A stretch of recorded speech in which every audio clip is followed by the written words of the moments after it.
a hacer un paso a paso de lo que estuvimos desarrollando. Primeramente trabajamos las hortalizas, las cuales picamos cebolla, picamos también morrón rojo, zanahoria, la panceta, y estos 4 ingredientes los llevamos a una cacerola para que se empezara primeramente la panceta a desgrasar y luego agregamos las hortalizas para que pudieran ir rehogándose. Agregamos también puerro, agregamos hoja de laurel, luego lo que hicimos fue trabajar nuestro caldo, diluimos un caldito en agua, en esta misma agua cocinamos nuestra pasta, después cortamos la carne, primeramente cortamos en piezas grandes, luego en cubos.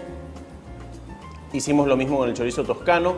Cortamos nuestros hongos, los champiñones o portobelos. Una parte enviamos a nuestro rehogado de hortalizas y los otros los reservamos para saltearlos con manteca y mezclarlos con la pasta realizada. A nuestro estofado lo que hicimos fue, en fases finales, ya agregar la carne en una sartén, sellarla, luego agregar romero, azúcar negra, el vino tinto, esperar a que evaporara y combinar con todas nuestras hortalizas, el puré de tomate, y dejamos que esto redujera durante un tiempo prolongado.